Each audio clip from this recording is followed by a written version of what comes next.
출애굽기 4장 18절부터 26절까지입니다. 모세가 그의 장인 이드로에게 돌아가서 그에게 이르되 내가 애굽에 있는 내 형제들에게로 돌아가서 그들이 아직 살아있는지 알아보려 하오니 나로 가게 하소서. 이드로가 모세에게 평안히 가라 하니라. 여호와께서 미단에서 모세에게 이르시되 애굽으로 돌아가라. 목숨을 노리던 자가 다 죽었느니라. 모세가 그의 아내와 아들들을 나귀에 태우고 애굽으로 돌아가는데 모세가 하나님의 지팡이를 손에 잡았더라. 여호와께서 모세에게 이르시되 너가 애굽으로 돌아가거든 내가 내 손에 준 이적을 바로 앞에서 다 행하라. 그러나 내가 그의 마음을 완악하게 한즉 그가 백성을 보내주지 아니하리니 너는 바로에게 이르기를 여호와의 말씀에 이스라엘은 내 아들 내 장자라. 내가 내게 이르기를 내 아들을 보내주어 나를 섬기게 하라 하여도 내가 보내주기를 거절하니 내가 내 아들 내 장자를 죽이리라 하셨다 하라 하시니라. 모세가 길을 가다가 숙소에 있을 때 여호와께서 그를 만나사 그를 죽이려 하신지라. 시보라가 돌칼을 가져다가 그의 아들의 포피를 베어 그의 발에 갖다 대며 이르기되 당신은 참으로 내게 피 남편이로다 하니 여호와께서 그를 놓아 주시니라. 그때 시보라가 피 남편이라 함을 하늘 때문이더라. 아멘.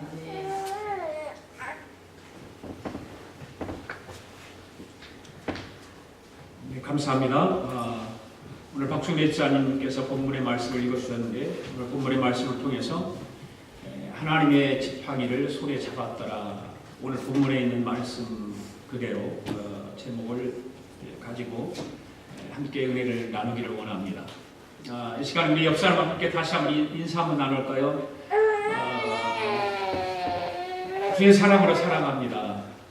주의 사랑으로 사랑합니다. 사랑합니다. 우리 중학생들 둘이 온 것 같은데 환영합니다. 감사합니다. 아주 예쁘네요. 이제 2012년도가 오늘 마지막 주일입니다. 2012년도 한 해 동안 52주를 주일 성수를 하시면서 52주를 다 지키시는 분은 손 한번 들어보세요. 52주 주일 성수하시는 분. 한 분? 한 분밖에 없어요? 52주 지키는 것도 힘들죠? 1년에 주일에 52주가 있는데 52주를 주일 성수하는 것은 쉽지가 않습니다. 매주 하나님 전에 나와서 예배 드리고 그런데 우리 교회는 일주일에 3번 예배 드리잖아요. 주일날 목요 예배, 토요일날 새벽 예배 이렇게 3번 드리고 그리고 한 달에 한 번씩 공동체 모임 갖고 매월 한 달에 한 번씩 기도를 해가고 뭐 그런 정도의 우리 교회 모임이 있습니다. 한국 같으면 매일 새벽 예배가 있고 하루도 빠지지 않고 새벽 예배가 있으니까 1년 365일을 새벽 예배하는 분들도 있죠. 우리는 이민자의 삶을 미국 교회를 빌려 쓰는 이런 어떤 그런 조건이 불합리하기 때문에 매일 새벽 예배를 못하고 토요일날 한 번만 드리는 그런 어떤 것이 있습니다만 그래도 그렇게 한 1년에 일주일에 3번 예배 드리는데 3번 예배 꼭 참석하는 분들도 있죠. 감사하고요. 금년에 그렇게 하지 못했다면 내년에는 2013년도에는 52주 주일 성수만이라도 꼭 하실 수 있도록 여러분 오늘 예배를 드리면서 다짐해 보시기를 바랍니다. 토마스 칼리알이라고 하는 분이 이런 말을 했습니다. 길을 가다가 돌이 나타나면 약자는 그거를 걸림돌이라고 말하는데 강자는 그거를 디딤돌이라고 말한다. 이런 말을 했어요.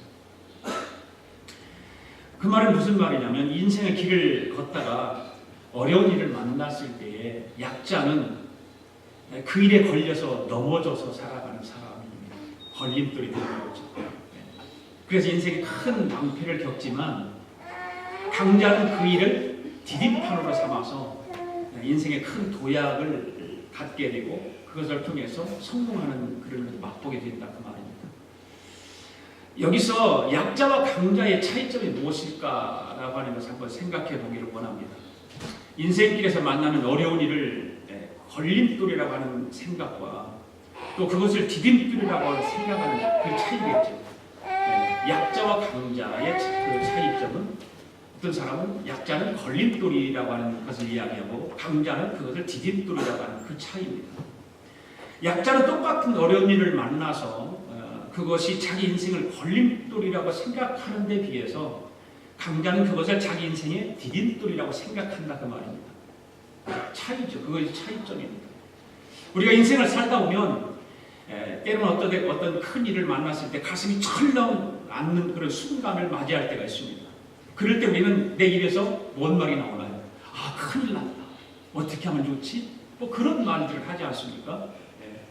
가슴 깊은 곳에서 그런 어떤 절규가 터져 나올 때가 있습니다. 이때 해가 지면 어둠이 몰려오듯이 그때 어떤 것이 몰려올까요? 우리 안에 두려움이라는 것이 몰려오게 되어 있습니다. 큰 일을 만나고 어려운 일을 만나면 아, 큰일 났구나 하는 순간 내 인생에 내 생각 속에 두려움이 몰려오기 시작합니다. 약자는 그 밀려오는 두려움에 사로잡혀서 어떻게 할까요? 그 자리에 그냥 주저앉고 마는 거죠.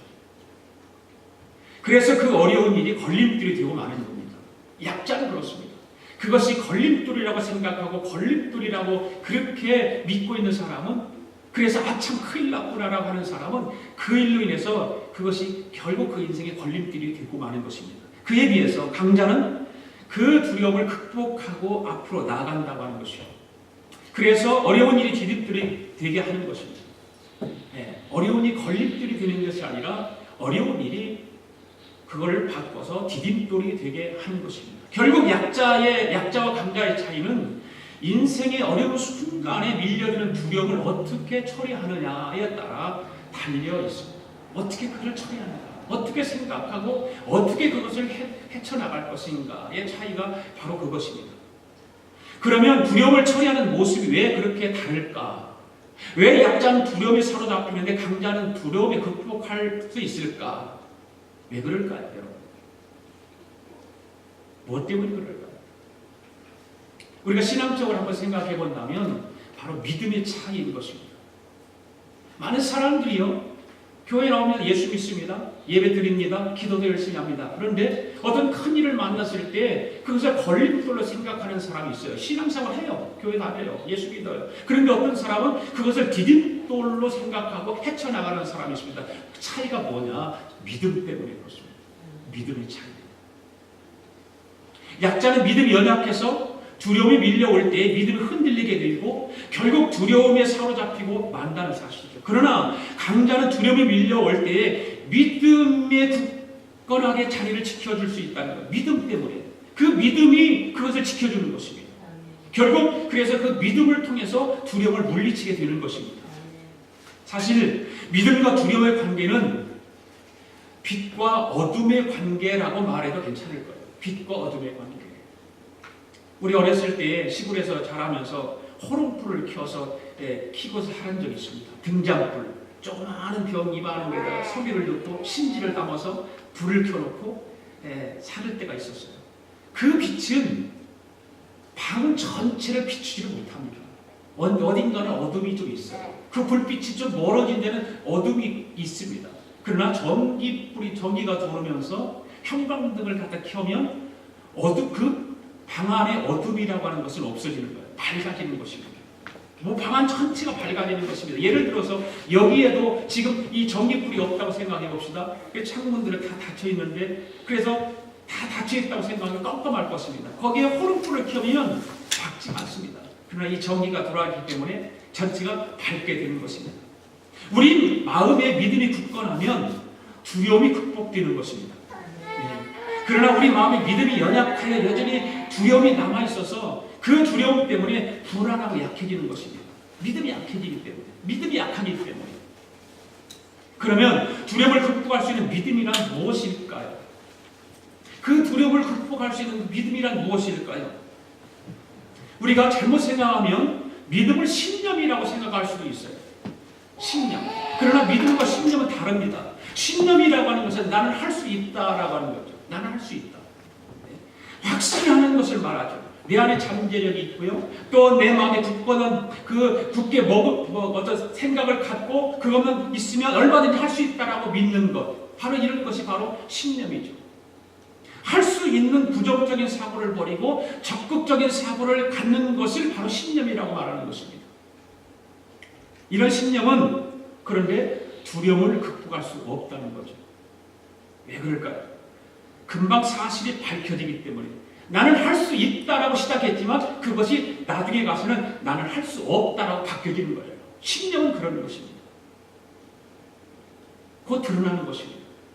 두려움을 극복할 수 있는 믿음은 바로 어떤 것일까요? 신앙입니다. 신앙. 여러분이 지금 가지고 있는 신앙입니다. 그 신앙을 통해서 두려움을 극복할 수 있는 것입니다. 전능하신 여호와 하나님을 믿는 참된 신앙, 그 신앙이 두려움을 극복해 주는 것입니다. 아멘. 신앙생활을 잘 해야 되고요. 그 여러분이 가지고 있는 신앙 안에 믿음의 기초를 잘 두어야만이 두려움을 극복할 수 있는 것입니다. 우리가 인생의 어려움을 당할 때 하나님께서 뭐라 말씀하시는지를 잘 살펴보아야 됩니다. 하나님이 지금 나에게 무슨 말씀을 하고 있는가 잘 들을 수도 있어야 되는 것입니다. 여호수아 1장을 보면 여호수아가 모세의 뒤를 이어서 이스라엘 백성들을 이끄는 중대한 일을 넘겨봤습니다. 그때 여호수아에게는 두려움이 몰려들었습니다. 이 많은 수많은 이 이스라엘 백성들을 내가 이끌고 가나안 땅을 향해서 가야 되는데 두려움이 앞서는 것입니다. 감당할 길이 없습니다. 그때 하나님께서 여호수아에게 무슨 말씀을 하십니까? 강하고 담대하라 이런 말씀을 하십니다. 두려워하지 말라고 말씀하십니다. 그러면서 결코 너는 할 수 있다라고 말씀하시지 않았어요. 강하고 담대하라고 말씀하셨는데 너는 할 수 있다라고 말씀하시는 것이 아니라 하나님께서 말씀하신 것은 내가 너와 함께 하겠다 그렇게 말씀하십니다. 굉장히 중요한 말씀입니다. 또 다른 예를 들어보면 이사야 41장에 보면 하나님께서 이사야 선지자를 통해서 이스라엘 백성들에게 예언과 약속의 말씀을 하십니다. 강대국 위협에 시달리면서 두려워 떨던 이스라엘 백성에게 하나님은 무슨 말씀을 하시냐면 두려워 말라 이렇게 말씀하십니다. 그러면서 너는 저들과 싸워서 이길 수 있다라고 말씀하시는 것이 아니라 하나님께서 말씀하시는 것은 내가 너와 함께 하리라 이렇게 말씀하십니다. 굉장히 중요한 말씀이에요. 신앙은 바로 이것입니다. 우리 인생의 어려운 순간에 나와 함께 하시는 하나님을 보는 것입니다. 할렐루야. 나와 함께 하시는 하나님을 믿는 것입니다. 신앙은 그것입니다. 그분을 의지하는 것입니다. 그 신앙이 두려움을 물리칠 수 있게 해주는 것입니다. 아멘? 예. 이 신앙의 두려움을 극복해 주고 인생의 두려움을 걸림돌이 아니라 디딤돌이 되게 해준다는 말. 내가 너와 함께 하리라, 내가 너와 함께 하리라, 이 귀한 하나님의 약속의 말씀. 오늘 본문은 하나님의 사람 모세 이야기가 본문 말씀 속에 기록되어 있습니다. 우리가 잘 아는 대로 모세는 나이가 80세에 뜻밖의 하나님의 부르심을 받습니다. 그 과정을 잘 알지 않습니까? 애국에서 바로의 궁정에서 바로의 아들로 살다가 이스라엘 백성들의 노역하는 그런 것을 보고 무시당하는 것을 보면서 그 애국 사람들을 때려 죽이지 않습니까? 그래서 어디로 도망갑니까? 미디안 광야로 도망갑니다. 거기서 살아가는 거예요. 거기서 나이 살다가 80세가 됐어요. 나이 80세가. 그때 하나님께서 부르십니다. 모세를. 그 부르심을 받는데 그 부르심에 도무지 자기가 감당할 수 없는 무거운 짐을 안게 됩니다. 모세는 그래서 두려움에 밀려오기 시작합니다. 나이가 80세가 되었고 자기가 지금 애국으로 다시 가게 되면 애국 사람들이 내가 쳐 죽였는데 거기서 도망왔는데 다시 거기로 들어간다고 하면 자기가 살 길이 없다라고 하는 두려움이 그 온몸을 감싸기 시작합니다. 그래서 어느 걸 느낍니다. 그래서 하나님께 뭐라고 하랍니까? 하나님 나는 갈 수 없습니다. 나는 할 수 없습니다. 자기는 못한다라고 하나님 앞에 거부를 합니다. 그래서 다른 사람을 한번 찾아보라는 거죠.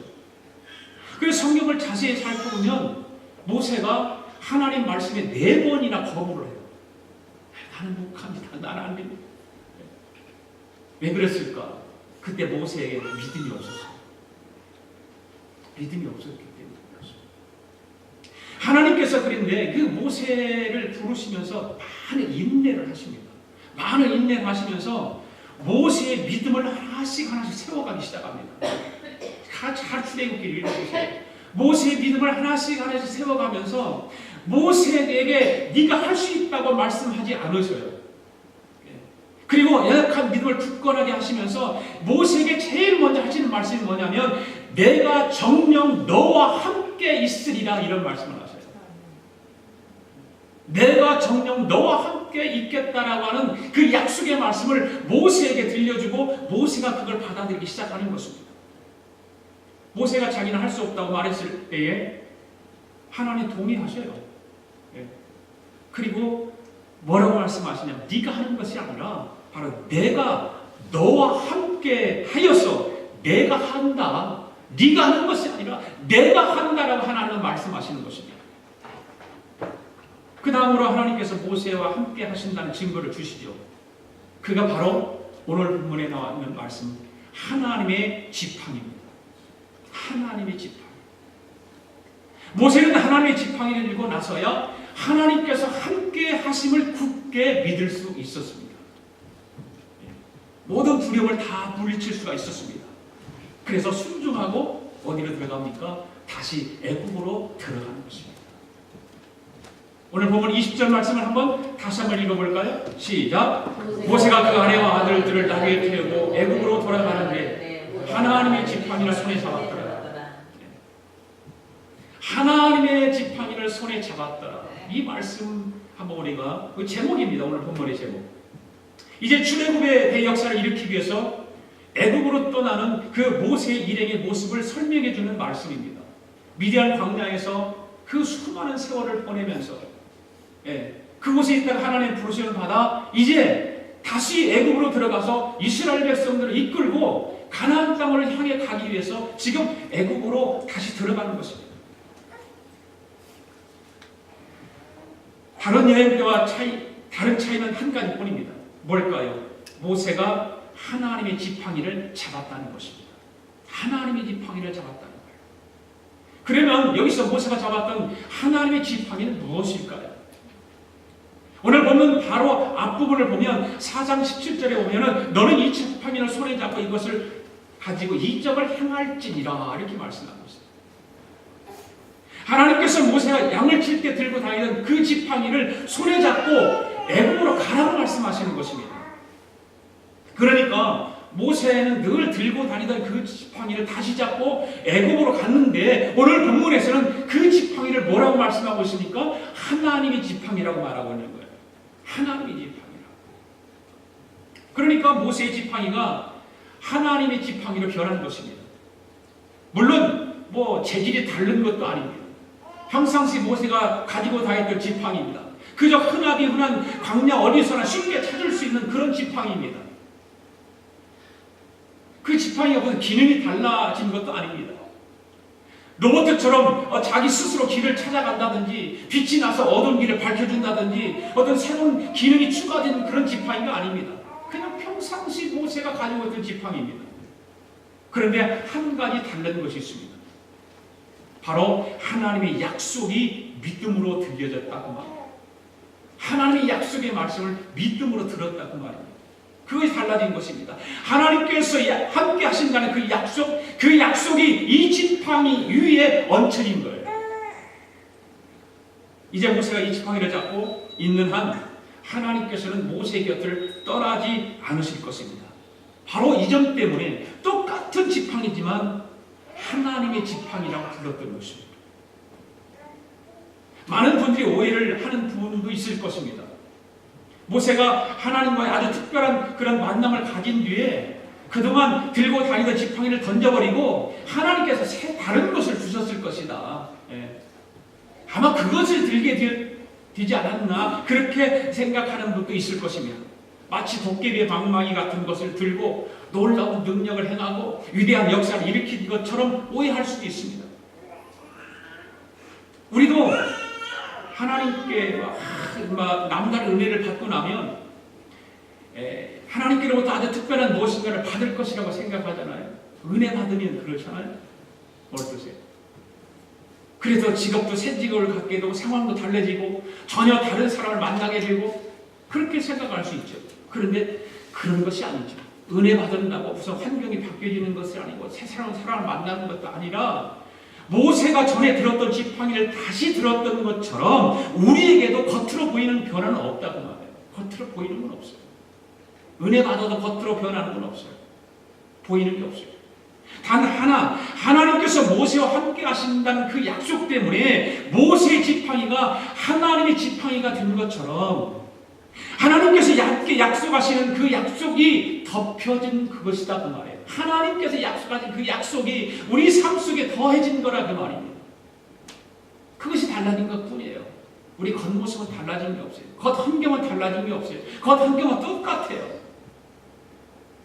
그래서 사업하던 분들에게 하나님께 약속하신다는 약속이 주어지면 그 사업이 하나님의 지팡이가 되는 것이고, 직장을 다니는 분들에게 하나님께서 함께 하신다는 약속이 주어지면 그 직장이 하나님의 지팡이가 되는 것이고, 공부하는 학생들에게 하나님께서 함께 하신다는 약속이 주어지면 그 공부가 하나님의 지팡이가 되는 것입니다.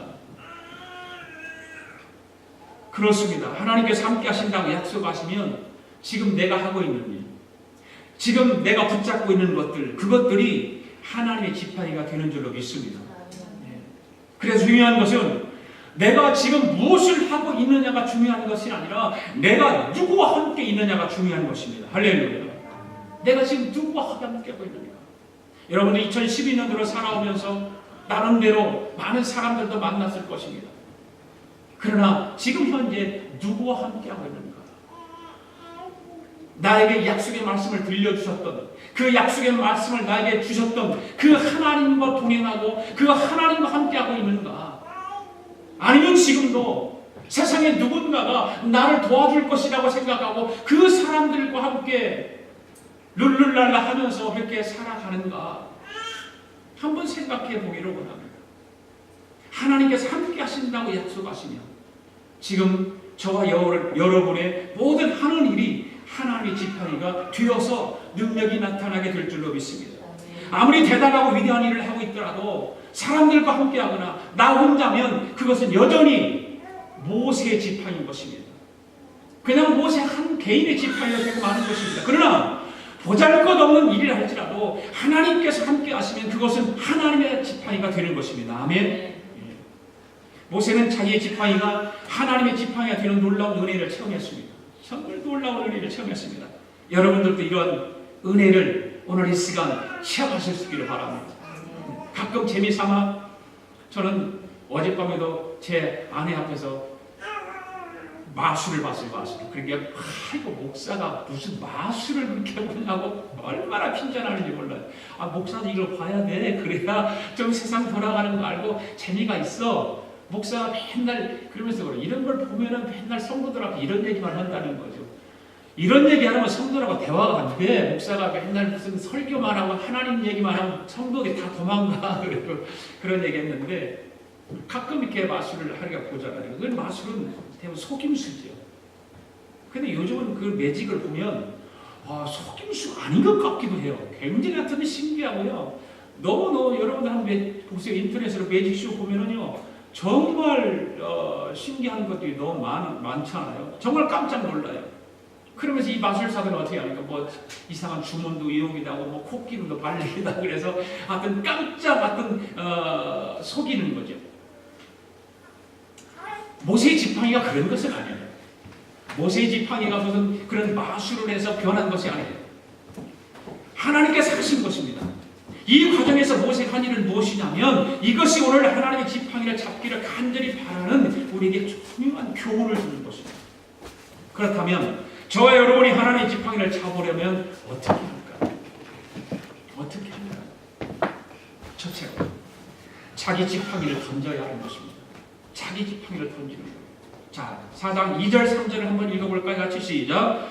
여호와께서 그에게 이르시되 내 손에 있는 것이 무엇이냐? 그 바로 내 지팡이니이다. 여호와께서 이르시되 그것을 땅에 던지라 하시매 곧 땅에 던지니. 하나님께서 지팡이를 땅에 던지라고 말씀하셨을 때 모세가 그냥 그 지팡이를 손에 잡고 있었다면 여전히 모세의 지팡이로 남아 있을 것입니다. 모세는 하나님께서 그 지팡이를 땅에 던지라고 말씀하셨을 때 그냥 던졌어요. 순종하는 뿐이에요. 하는 힘든 거 하나도 없었어요. 무슨 육체적으로 힘든 일이 있었던 것도 아니고 고통이 있었던 것도 아닙니다. 그냥 하나님 야 모세야 네가 가지고 있는 지팡이를 땅에 던져. 그랬는데 모세는 아무 그냥 이유 없이 순종하고 그걸 던졌습니다. 그때 그 지팡이가 뭐가 됐을까요? 바로 하나님의 지팡이가 된 거예요. 그때 하나님께서 모세에게 물으세요. 네 손에 들은 것이 뭐냐? 네 손에 지금 있는 것이 뭐냐? 지금 모세가 들고 있는 것은 뭐밖에 없습니까? 지팡이밖에 없잖아요. 그 지팡이밖에 없는데 하나님 다 아시면서 물어보는 거예요. 네 손에 지금 들고 있는 게 뭐야? 그 지팡이는 어떤 겁니까? 모세에게는 어떤 생계 수단이기도 하죠. 그 지팡이가. 그 지팡이 때문에 먹고 살고 있는 것입니다. 그 지팡이는 모세에게 있어서 존재의 이유입니다. 자기가 40년 저 지팡이 잡고 살아갔고 지금도 하루하루를 살아가면서 그 저 지팡이를 잡고 살아가는 모세인 것입니다. 어떤 면에서 모세에게 그 지팡이가 없으면 어떤 그런 삶을 살아가는 이유가 없었을지도 모릅니다. 그 지팡이는 모세에게 삶의 기쁨이었고 그 지팡이는 모세에게 보람이었습니다. 삶에. 그 지팡이를 들고 있기 때문에 사람들에게 인정도 받았고 열매도 있었고 기쁨도 누릴 수 있었던 것입니다. 이제 하나님께서 그러한 지팡이를 모세를 향해서 던지라는 거예요. 땅에 던져버려라. 그 말은 무슨 말입니까? 포기하라 그 말. 포기해버려라. 지팡이 때문에 먹고 살았고 그런 생각하지 말라는 거예요. 그 지팡이 때문에 지금 살고 있다라고 생각하지 말라는 것입니다. 그 지팡이 때문에 보람과 기쁨을 누린다고 생각하지 말라는 것입니다. 하나님은 모세에게 그걸 요구하시는 거예요. 오늘 하나님께서 저와 여러분에게도 물으십니다. 네 손에 들고 있는 것이 무엇이냐? 묻습니다. 지금 네 손에 들고 있는 것이 무엇이냐? 그것 때문에 먹고 살고 그것 때문에 산다고 생각하는 것들, 그것 때문에 존재한다고 생각하는 것들, 그것 때문에 보람있고 기쁨을 누린다고 생각하는 것들, 그것들이 무엇이냐고 지금 물으시는 거예요. 하나님께서 오늘 우리에게 말씀하십니다. 그것을 땅에 던지라는 거예요. 그것을 땅에 던지라는 거예요. 그것 때문에 먹고 산다는 생각, 그것 때문에 존재한다는 생각, 그것 때문에 보람과 기쁨을 누린다는 생각 버리라는 것입니다.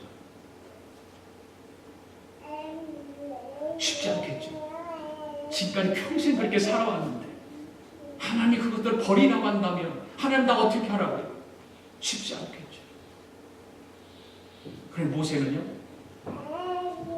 그것을 버렸을 때 그 지팡이를 하나님의 지팡이로 변경시켜 주는 것입니다. 그것을 통해서 놀라운 일을 일으키신다는 것입니다. 사랑하는 성도 여러분, 오늘 2012년도 마지막 주일입니다.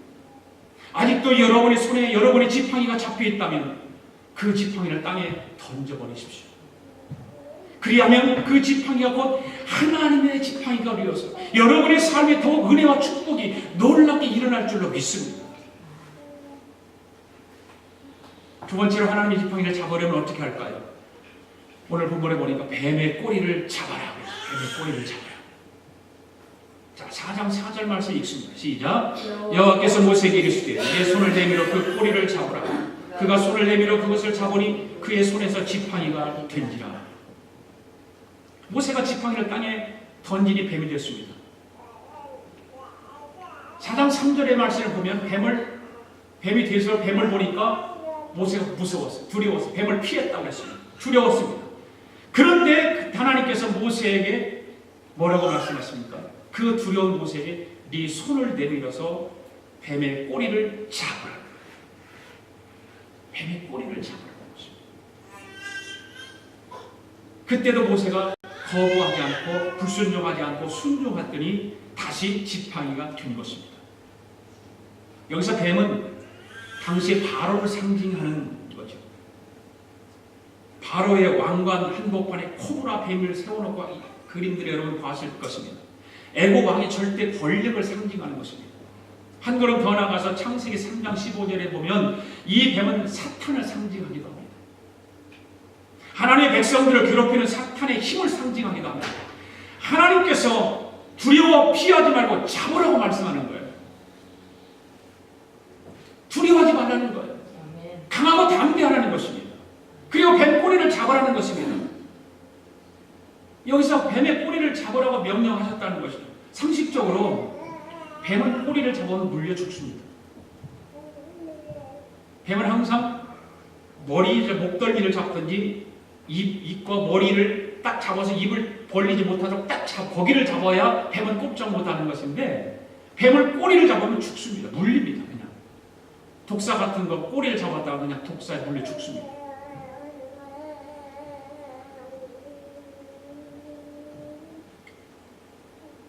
그런데 하나님께서 두려워 말고 그 꼬리를 잡으라는 거죠.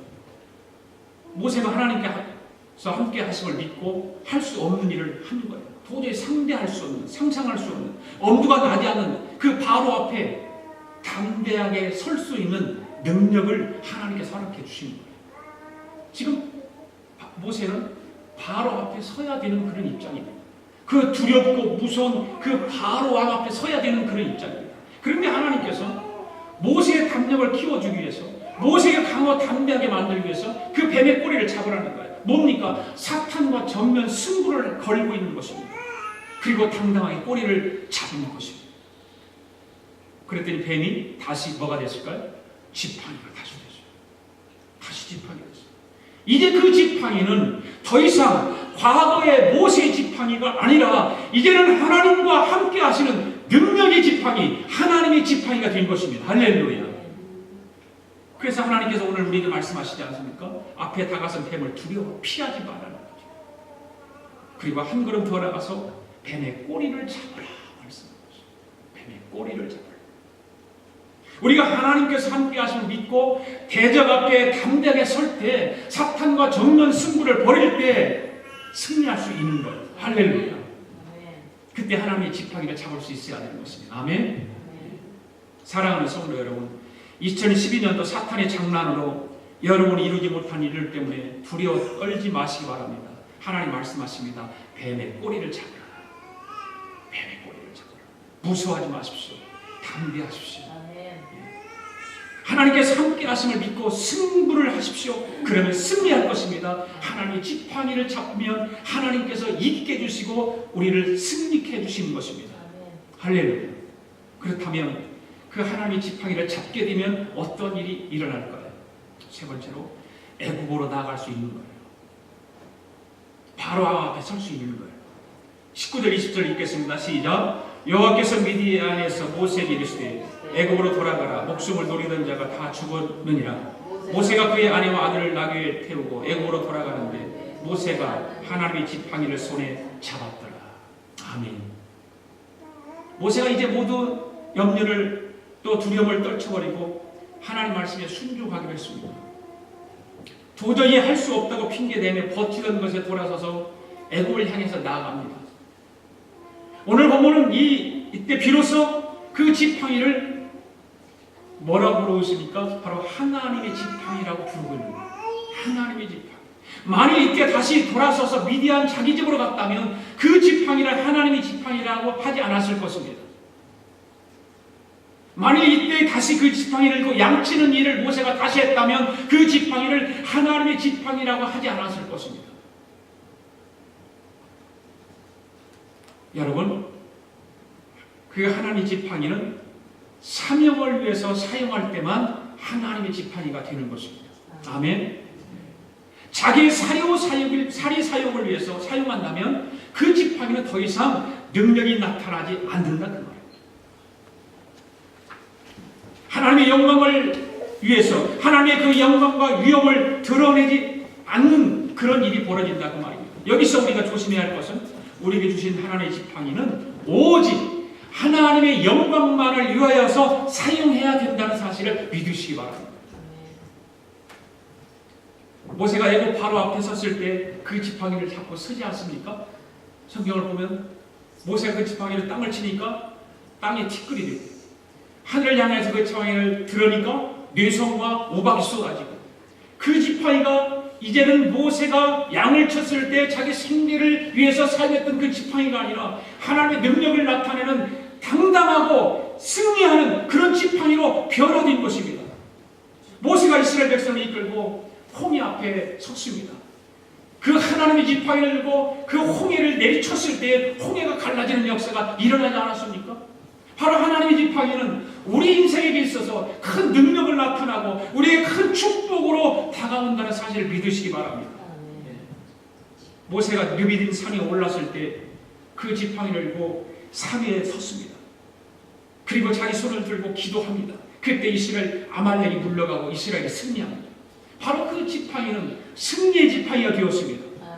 악을 물리치는 그런 지팡이가 되었습니다. 우리가 오늘 이 땅에서 능력 있는 삶을 살려면 모세처럼 하나님의 지팡이를 잡아야 될 줄로 믿습니다. 사랑하는 성도 여러분, 2012년도 한 해를 또 52주를 살아오시면서 하나님의 지팡이를 잡지 못하고 내 지팡이만 의지하고 살아오진 않았습니까?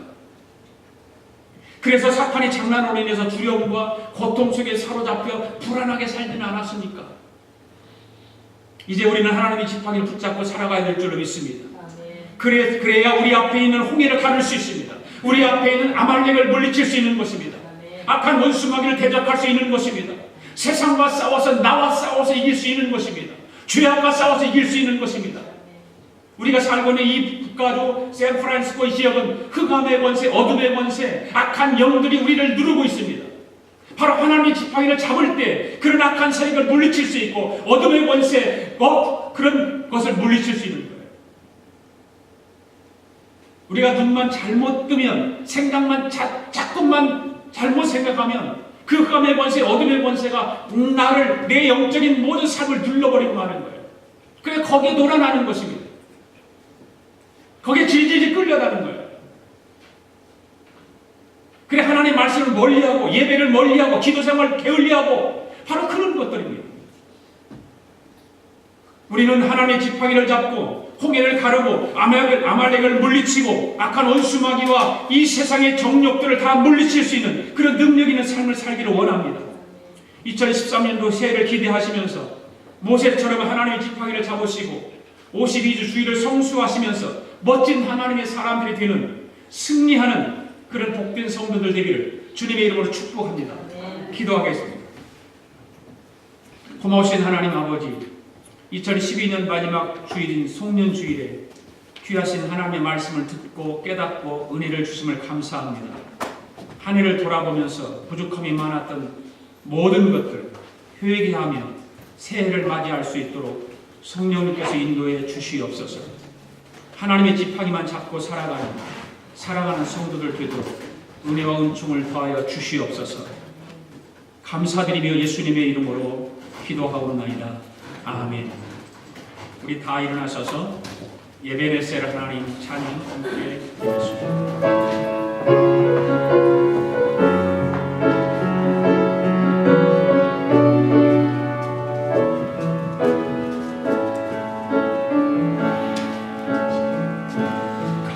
감사하신 하나님, 에베네셀 하나님, 살아계신 하나님,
감사합니다. 오늘도 하나님께 귀한 예물을 구별하여 봉헌하게 하신 하나님 감사합니다. 사랑하는 성도들이 정성으로 하나님 앞에 예물을 봉헌에 올렸습니다. 예물 가운데는 소득의 10분의 1을 구별하여 드리는 11조 예물이 있습니다. 감사 예물이 있습니다. 선교 예물이 있습니다. 일천분제 예물이 있습니다. 마음의 소원을 물질에 담아 드리는 귀한 예물 드립니다. 하나님, 사랑하는 성도들이 드려진 이 귀한 예물을 받으시고 하나님께서 약속하신 하늘의 신령한 복과 이 땅의 기름진 복으로 채워 주시옵소서.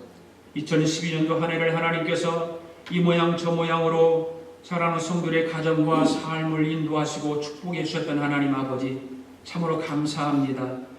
여기까지 인도하신 하나님 감사합니다. 장래도 우리의 삶을 인도하실 하나님께 감사를 드립니다. 하나님 아버지께서 눈동자와 지켜주셨음을 감사합니다. 질병 가운데서도 건강을 회복하게 하시고 건강을 유지하며 살아가게 하시고 어려움 가운데서도 하나님을 찬양하고 예배하며 살게 하시고 하나님 환난 가운데서도 승리하며 살아가게 하신 하나님 감사합니다. 모든 일들이 주님의 은혜요, 주님의 사랑이요, 주님의 축복임을 감사합니다. 이 주님의 은혜와 사랑과 축복을 기억하면서 또 아버지 새로운 오늘 해를 맞이할 수 있게 도와주시옵시고 하나님의 크신 사랑과 은총으로 하나님 맡겨진 사명을 잘 감당하도록 축복하여 주시옵소서. 사업을 경영하는 성도들의 사업을 축복하시고 아버지 하나님께 영광 돌리며 하나님의 그 나라를 위해서 헌신하는 사랑하는 성도들의 삶이 복된 삶이 되도록 축복하여 주시기를 원합니다. 아직 이루지 못했던 일들, 하나님 아버지 아직 이루지 못하고 기도하고 있는 것들, 하나님 아버지 금년이 다 가지만 내년에 역시 또 하나님 앞에 기도하며 하나님의 축복이 우리 앞에 있기를 위해서 하나님의 크신 일을 이루어 드리기 위해서 우리 함께 기도하고 열심히 하나님을 찬양하는 우리의 모습이 되도록 축복하여 주시옵소서. 질병 가운데 있는 성도들 하나님 일일이 정말로 살펴주셔서 예수 그리스도의 보혈의 피로 저들을 씻어주시고 정결케 하시고 깨끗게 하여 주시기를 원합니다. 육체의 연약함 때문에 주님의 일을 감당하는 일이 없게 하시고 아버지 감당하지 못하는 그런 일들이 없도록 하나님 축복하여 주시기를 간절히 바라옵고합니다. 하나님 아버지 또 이렇게 수연이와 또 여러 학생들이 미국에 이렇게 잠시 하나님 여행하고 공부하러 왔습니다. 하나님 저들의 앞길을 인도하여 주시고 저들의 미국에 와서 있는 동안에 꿈을 품게 하시고 더욱더 저들에게 믿음을 허락하여 주셔서 믿음으로 살아가는 장부들이 되도록 하나님 축복하여 주시옵소서. 아버지 하나님 감사합니다. 모든 것이 주님의 뜻이요 주님의 은혜요 주님의 은총임을 기억하게 하여 주시옵소서. 지금은 우리 주 예수 그리스도의 은혜와 하나님 아버지의 극진하신 사랑과 성령님의 감동감화 충만하신 역사가 오늘도 하나님의 지팡이를 잡고 이제 새로운 해를 살아가기로 다짐하고 돌아가는 사랑하는 성도들 머리 위에와 성도들의 가정과 직장과 경영하는 기업의회와 우리가 살고 있는 이 미합중국과 하나밖에 없는 우리 조국의회와 주의 이름으로 모이는 교회 위에 지금으로부터 영원토록 함께 하시기를 예수님의 이름으로 축원하옵나이다. 아멘.